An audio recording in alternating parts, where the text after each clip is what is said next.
விருதுநகர் மாவட்டம் சாத்தூர் அருகே உள்ள கீழ ஒட்டம்பட்டி பகுதியில் கந்தசாமி என்பவர் சொந்தமான பட்டாசு ஆலை செயல்பட்டு வருகிறது. 30க்கும் மேற்பட்ட அறைகள் கொண்ட இந்த பட்டாசு ஆலை நாக்பூர் உரிமம் பெற்றுள்ளதாக முதற்கட்ட விசாரணையில் தெரிய வந்துள்ளது.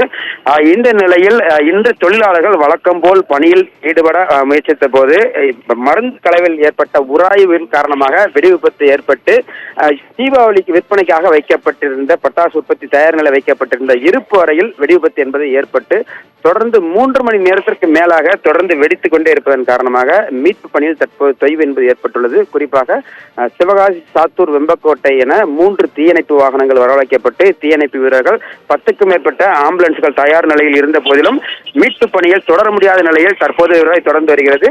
சம்பவ இடத்தில் மாவட்ட காவல் கண்காணிப்பாளர், கோட்டாட்சியர் மற்றும் வருவாய்த்துறை அதிகாரிகள் மற்றும் தீயணைப்புத்துறை அதிகாரிகள் என ஏராளமானோர் பாதுகாப்பு பணியாக ஈடுபட்டு வருகின்றனர். குறிப்பிட்ட பகுதிகளில் பொதுமக்களை யாரும் அனுமதிக்கப்படவில்லை. தொடர்ந்து வெடித்துக் கொண்டே இருப்பதன் காரணமாக அருகில் செல்ல முடியாத நிலையில் இருப்பதாகவும் காவல்துறை அதிகாரிகள் தரப்பில் தெரிவிக்கப்பட்டுள்ளது.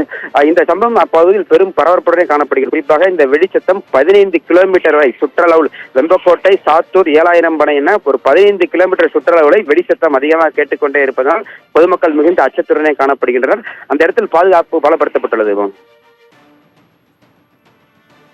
விவரங்களுக்கு நன்றி செந்தில்குமார்.